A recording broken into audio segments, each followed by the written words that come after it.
Hi friends, எல்லோரும் எப்படி இருக்கீங்க? எல்லோரும் நல்லா இருக்கீங்கன்னு நினைக்கிறேன். நானும் ரொம்ப நல்லா இருக்கேன். இன்றைக்கி விலாக் வந்து கிச்சன் ரொட்டீன்லேருந்து இன்றைக்கி ஸ்டார்ட் ஆயிடுச்சு. காலையில் வந்து பார்த்திங்கன்னா கம்மங்கூழ் வந்து ரெடி பண்ணிட்டு இருந்தேன். இப்போலாம் வாரத்தில் ஒரு நாள் கம்மங்கூழ் வந்து கட்டாயம் வந்து இருக்குது. நாளே நைட்டு வந்து ஊற வச்சதை கம்பை வந்து அரைச்சி காலைல வந்து கொஞ்சம் தண்ணி சேர்த்து இந்த மாதிரி கிளறி எடுத்துக்கிட்டோம்னா நம்மளுக்கு வந்து கம்மங்கூழ் வந்து ரெடி ஆகிடும். கொஞ்சமாக தயிர் சேர்த்து ரெடி பண்ணிக்கலாம். இந்த தடவை கம்மங்கூழ் வந்து கொஞ்சம் புளிப்பாகவே வந்துருந்தது, நல்லா இருந்துச்சு சாப்பிட்றதுக்கு. பாப்பாங்களுக்கு புளி சாதம் தான் ரெடி பண்ணிகிட்டு இருந்தேன். கொஞ்சமாக நல்லெண்ணெய், கடுகு, கடலப்பருப்பு, நிலக்கடலைப்பருப்பு இதெல்லாம் சேர்த்துட்டு 1 டீஸ்பூன் வெந்தயம் வந்து நல்லா வறுத்து பொடி பண்ணி தனியாக எடுத்து வச்சுக்கிட்டேன். இந்த உப்பும் அதுக்கப்புறம் வந்து பார்த்திங்கன்னா வெந்தய பொடி, கொஞ்சமாக வந்து பெருங்காயம் வந்து சேர்த்து இறக்கணுன்னா புளி சாதம் வந்து நல்லாயிருக்கும்.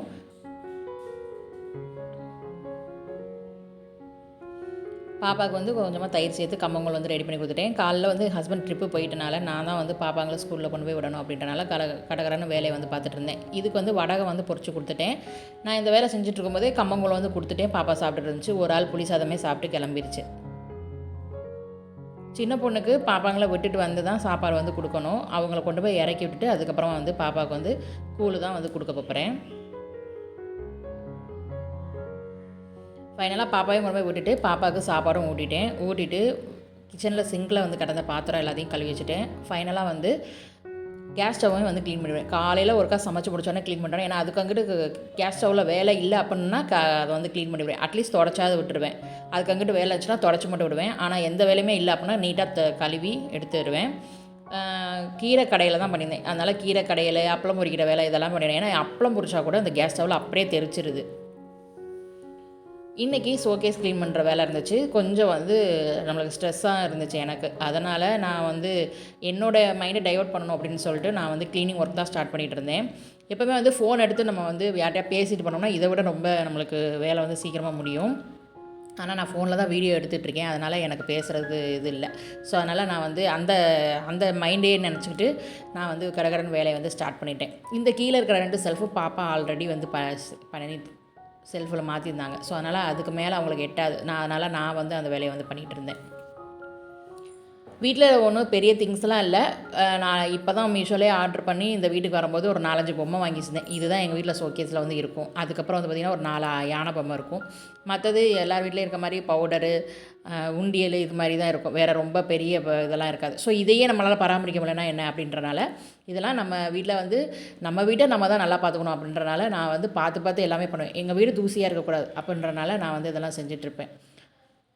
டிவி கிட்டே அதுக்கப்புறம் பார்த்திங்கன்னா மணி பிளான்ட்லாம் வச்சுருந்தேன் இல்லையா, அதுக்கெலாம் தண்ணி மாற்றி எடுத்து வச்சுட்டு இருந்தேன். ஃபைனல் லுக் இப்படி தான் இருந்துச்சு. வீட்டில் சும்மா தானே இருக்க, உனக்கு என்ன வேலை அப்படின்னு சொல்லுவாங்க. வீட்டில் இருந்து பார்த்தா தான் தெரியும். வீட்டில் இருக்கிற நேரம் கூட ஒரு சின்ன வேலையை இங்கே இருக்கிறத அங்கே எடுத்து போட மாட்டாங்க. இந்த பக்கம் வந்து பார்த்திங்கன்னா ஃபேனு கொஞ்சம் டஸ்ட்டாக இருந்துச்சு. ஸோ அதையும் க்ளீன் பண்ணி வச்சுருவோம். ஏன்னா ஹாலை நீட் பண்ணுறோம். அப்போ வந்து நம்மளுக்கு அந்த ஃபேன் மட்டும் தூசியாக இருக்க மாதிரி அசிங்கமாக இருந்துச்சு. ஸோ அதனால் அதையும் க்ளீன் பண்ணுவோம் அப்படின்னு சொல்லிட்டு அதை எடுத்து வச்சுட்டு இருந்தேன்.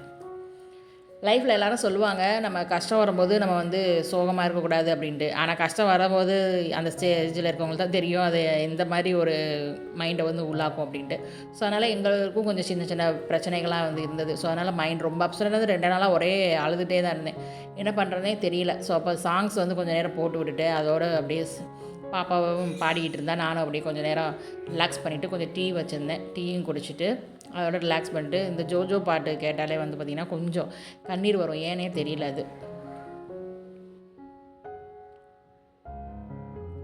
அதுக்கப்புறம் நாளைக்கு ஃப்ரைடே அப்படின்றனால நாளே எல்லா ஜாமானும் விளக்குக்குரிய இதெல்லாம் வந்து கழுவி எடுத்து வச்சிட்டேன். ஏன்னா இன்றைக்கி நான் ரொம்ப கோவமாக இருக்கும், ரொம்ப மனக்கவலையாகவும் இருக்கும். ஸோ அதனால் எல்லா வேலையும் கடகடன்னு முடிஞ்சிச்சுப்பா. ஃபேன் ரெக்கை இதெல்லாமே கழுவி வச்சுட்டேன். ஸோ அதனால் அதையெல்லாம் காயிற வரைக்கும் வெயிட் பண்ணிவிட்டு இந்த காயிலில் மட்டும் நம்ம கொஞ்சமாக தேங்காய் எண்ணெய் அப்ளை பண்ணிட்டு அதுக்கப்புறமா ரெக்கை எல்லாத்தையும் மாட்டி விட்டோம்னா ஃபேன் நல்லா சூப்பராக வரும். இந்த வீடியோ உங்களுக்கு பிடிச்சிருக்குன்னு நினைக்கிறேன். இந்த வீடியோ பற்றின கருத்துக்களை என்னோடய கமெண்ட் செக்ஷனில் வந்து சொல்லலாம். நெக்ஸ்ட்டு ஒரு நல்ல விலாகில் வந்து சந்திக்கிறேன். தேங்க்ஸ் ஃபார் வாட்சிங்.